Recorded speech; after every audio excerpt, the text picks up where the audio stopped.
자, 최근에 이제 마이클 버리의 공매도 포지션 두 개를 말씀드렸는데, 이거 굉장히 또 이제 시나리오가 맞아 떨어집니다. 마이클 버리는 엔비디아랑 팔란티어 두 개를 공매도를 했습니다. 1조 원어치가 넘는. 2008년에 리번 브라더스 미국발 금융 위기에 빅쇼트의 주인공이었는데, 지금 마이클 버리가 조롱을 당하고 있습니다. 엔비디아가 갑자기 급등을 했거든요. 지금 프리마켓인데 195달러 여기까지 급등을 한 상태입니다. 그래서 미장 시작하면은 195달러에서 시작을 하는 거예요.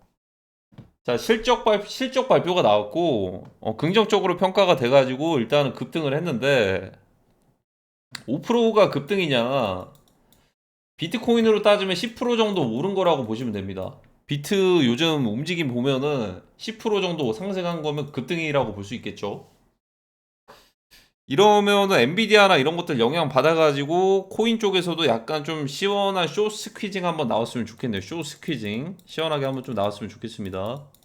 어 그냥 떨어지더라도 한 번씩 털면서 갈 것 같은데 말이죠. 코인 쪽에서도 뭐 쇼 스퀴징 한번 나올 수도 있어요.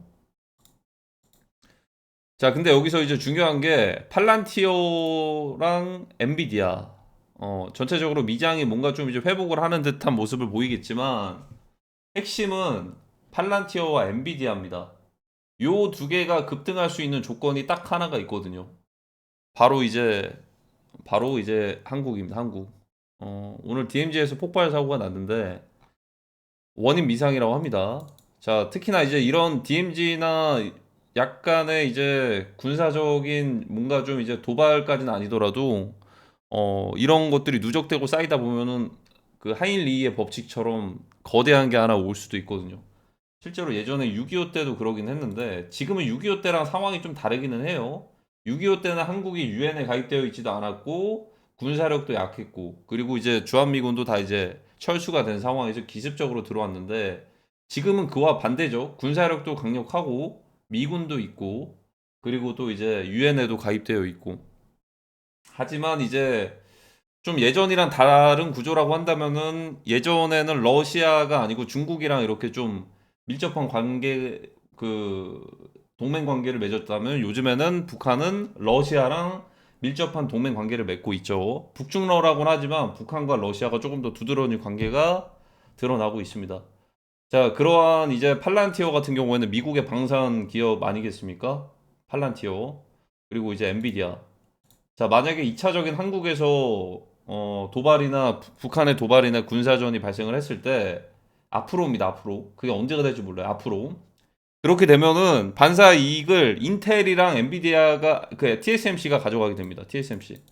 TSMC랑 인텔이 반도체 생산에 SK랑 삼성전자의 나머지 생산하는 부분들에 대해서 반사 이익을 오히려 얻을 수가 있어요. 그러면 주가는 조금 더 상승할 수도 있습니다. 물론 저는 그게 삐달래라고 생각을 하겠지만 이 시가총액이 여기로 흡수가 될 수도 있는 거예요. 물론 TSMC 하나가 훨씬 더 높겠지만 약간의 단기적인 흡수를 할 수도 있다. 자, 그렇게 되면은 팔란티어도 당연히 상승을 하겠죠? 왜냐하면 미국 근처에서 베네수엘라나 이런 곳들에서 뭐 전쟁 나는 게 아니고 동북아시아에서 분쟁이 발생하면 유럽에도 마찬가지고 대만도 마찬가지고 한국도 마찬가지고 방산 물자에 대한 패키지를 또 이제 수출할 수도 있기 때문에 요즘에는 공짜 지원 같은 게 없더라고요. 다 이제 결제를 받고서 이렇게 판매를 하는 그런 거죠. 물론 이제 그 저희도 뭐 폴란드나 이런 데다가 이제 수출을 많이 하기도 했죠. 러시아 우크라이나 전쟁 직후에. 자, 근데 여기서 더 중요한 게 있는 게 일단은 일본 총리는 G20에 참석을 한다라고 얘기를 했어요. 전에는 불참하겠다라고 얘기를 하다가 다시 뭐 이제 참석을 하겠다라고 얘기를 한 것 같은데 또 이제 또 모르죠. 내일인데 근데 중요한 거는 지금 어떻게 또 바뀌었나? 그 11월 13일에 미국이랑 중국이랑 러시아가 모두 다 불참하는 상황이 이례적으로 벌어졌습니다. 사상 처음이에요, 사상. 처음. 1999년 이후에 이런 적은 단 한 번도 없었는데 일단은 불참을 했거든요. 자, 그러면 여기서 미국의 입장을 먼저 볼까요? 트럼프 대통령이 지금 어떤 상황인가? 얼마 전에 그 앱스틴 그거 서명했고 그 와중에 지금 갑자기 우크라이나 러시아 종전 그런 것들로 계속해서 잡고 있어요. 스케줄을. 그래서 이제 독단적으로 트럼프 대통령이 러시아와 우크라이나 간의 28개의 항목 중 구성된 평화 계획을 조용히 승인을 했다라고 합니다. 최후의 통첩이나 마찬가지입니다. 일단 트럼프 대통령이 그냥 무조건 받아들여라. 그냥 종전이든 휴전이든 해버려. 그 조건 중에서 두 가지가 있었죠. 돈바스랑 이제 크림반도 러시아한테 그냥 넘겨주고 그냥 포기해라. 그래서 조용히 승인을 했다라고 하는데 여기에서 유럽 쪽에서 갑자기 거세게 반발을 하고 있습니다. 키예프 없이는 합의가 없다. 유럽은 방금 워싱턴에 날카로운 외교적 반격을 가했습니다. 자, 여기서부터가 분열이 시작이 되는 거예요. 왜냐? 트럼프 대통령은 일단은 승인을 했는데 유럽에서 그걸 거절을 했어요. 유럽 플러스 미국은 나토에 가입되어 있거든요. 제가 예전에 말씀드린 것처럼 나중에 언젠가는 미국이 지금 트럼프 대통령 집권하는 기간에 나토의 탈퇴까지는 아니더라도 멀어질 수가 있다. 올해 3, 4월에 말씀드렸던 시나리오 있죠. 오히려 트럼프 대통령은 푸틴 대통령과 조금 더 친하다. 자, 그것처럼 지금 일단 전쟁 끝내라라고 이렇게 했는데 거기에 대해서 날카롭게 좀 이제 반발을 하고 있는 게 나토 안에서도 미국과 유럽이 약간 좀 이제 의견이 안 맞는 상황인 거죠, 지금. 그런 상황 속에서 지금 G20에 참석하지 않은 게 뭔가 이제 다른 이유였나 싶었는데 일단은 분쟁을 좀 빨리 끝내려고 하는 것 같습니다. 트럼프 대통령 입장에서는. 음, 지금 이게 계속 가버리면 솔직히 근데 우크라이나 러시아 자체 전쟁은 너무 좀 길게 했어가지고 트럼프 대통령이 추구하는 방향은 그거겠죠. 일단은 러시아 우크라이나 잠깐 멈춰놓고 음,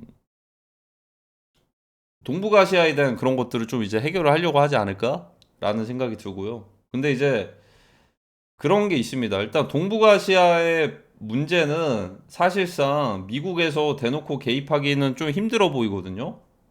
그 개입하는 조건이 있어요. 첫 번째로 우크라이나 러시아가 종전이나 휴전을 해야 되고요. 그냥 전 세계 모든 나라들이 웬만하면은 지금 종전이나 휴전을 하고 있는 상태여야 돼요.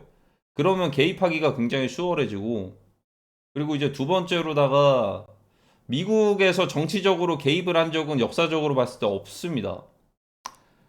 정치적인 개입 말고 6.25 전쟁 때 유엔군과 연합군들이 희생을 한 적은 있죠. 한국을 위해서. 한국이란 나라가 사라질 수도 있었는데 그들이 희생을 한 적은 있습니다.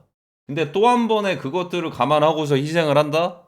저는 불가능하다라고 생각이 듭니다. 그러니까 만약에 그거를 개입을 하는 순간부터 아마 여기서도 반반 여론이 갈릴 거예요. 우리 지금 잘 살고 있는데 코스피도 오르고 지금 우리 강대국의 K-팝에 그냥 K-한류에 지금 완전 인기를 끌고 있는데 갑자기 뭐야? 그러면 이제 오히려 침략군이다라고 침략자다라고 하는 사람들이 있을 수도 있어요. 의외로 많을 수도 있습니다. 정말이에요. 그래서 굳이 그런 소리 들을 바에 개입 자체를 안 할 겁니다. 웬만하면은. 그러면 나중에 언제쯤 개입을 할까? 정말 위기의 상황일 때 간절하게 필요할 때 그때 어벤져스 슈퍼 히어로처럼 개입을 해줄 수도 있을 겁니다. 아마 그때가 됐을 때는 제 생각에는 이미 북한과 이제 군사적인 부분들로 분쟁을 하고 있을 가능성이 크다. 자, 근데 여기서 이제 여기까지가 제 개인적인 생각이고 뭐 긍정적인 시나리오라고 한다면은 어떻게 보면은 그런 것도 있긴 하겠죠. 그게 이제 긍정적인 시나리오가 맞아 떨어지려면요. 우크라이나 러시아가 기습적으로 종전이나 휴전을 빨리 해야 되고 그리고 이 상황에서 2차적인 그 한국 분쟁이 아니고 양안 전쟁 쪽에서 그 다른 쪽으로 전선이 동북아 쪽으로 이렇게 쏠려 버려야 되는 거거든요. 그러면 한국의 내부적인 상황들을 뭔가 근데 그것도 좀 애매하긴 해요. 옆에서는 양안 전쟁을 하고 있는데 한국에서만 그 내부적으로만 뭐 그렇게 되는 것도 좀 애매하기도 하고 사실상 좀 솔직한 그 제 개인적인 생각을 좀 말씀드리면 불가능한 시나리오 같아요, 개인적으로. 이거는 희망을 꺾으려는 그런 게 아니고요. 애시당초에 한국이나 대만의 문제는 언젠가 있어야 될 3차 세계대전에서 그 뒤에 어 뭔가 이제 새로운 이런 것들이 개편이 되고 이런 과정들을 남겨두고서 지금까지 오지 않았었을까 몇십 년 동안. 어떻게 보면은 대만도 하나의 중국이다, 하나의 대만의 독립국가다라는 게 몇십 년이 지났었고, 한국도 마찬가지잖아요. 한국도 남북으로 분단된 것도 그런 와중에 그냥 마지막 카드만 남겨두고서 지금까지 몇십 년 동안 평화롭게 좀 왔던 것 같은데, 지금은 이제 승부가 이제 나는 그런 시기인 것 같고요. 두 개를 한번 지켜보실 필요가 있을 것 같아요. 마이클 버리의 공매도가 과연 맞아 떨어질 건지, 팔란티어와 엔비디아의 공매도를 들어갔다라고 하는데, 엔비디아는 일단 실적 발표로 1차적으로 상승을 했고요. 여기서 반사이익을 볼 수가 있는 게 아이러니하게 말씀드렸죠. 2차적인 그 남북 분쟁, 국지전. 그러면 골드 가격도 같이 상승을 할 겁니다. 골드가 4,000달러를 지켜주고 있어요. 골드가 완전히 꺾여야 됩니다. 꺾여야지만 비트코인도 수혜를 볼 거고요. 평화가 가까워질 가능성이 커요. 근데 이 정도 추세면은 그냥 3차 세계대전 진행되는 과정에서 한 1만 달러까지 피크 찍고 나서 떨어질 것 같아요. 제가 볼 때는. 음. 결국 떨어지긴 하겠죠. 언젠가는. 너무 좀 가파르기는 한데 여기서 한 1만 달러까지는 아니고 그 전에 크루드 오일이 러시아랑 우크라이나 분쟁 딱 발생했을 때 그 어제 그 말씀드린 내용 있잖아요. 중국에서 또 금을 많이 모았다라고 하잖아요. 그러면 크루드 오일이 이제 러시아 우크라이나전 이후에 한 40% 정도 급등을 한 적이 있거든요. 어, 여기 요 가파르게 상승한 거 있죠. 3, 40%.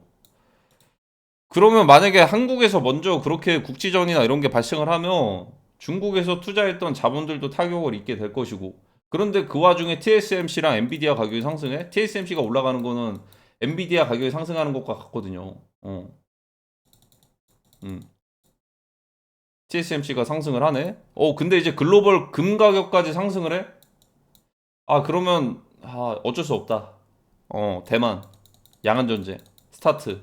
그렇게 해서 저는 될 것 같아요. 그러니까 지금 당장은 할 필요가 없죠.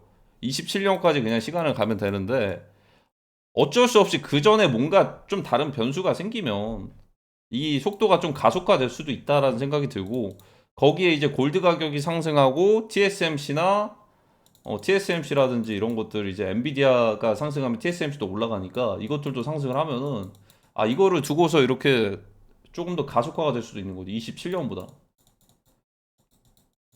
그런데 이제 어떻게 보면은 거기에서 반사 이익을 가장 크게 얻게 되는 게 차라리 그 인텔이 결국에는 반사 이익을 얻게 될 건데, 차라리 주가 하락하는 정도에서만 끝나는 게 좋을 수도 있어요. 삼전이랑 SK도 반도체 생산의 20%를 차지를 하잖아요. 인텔이 10%, TSMC가 70% 전체 반도체 생산에.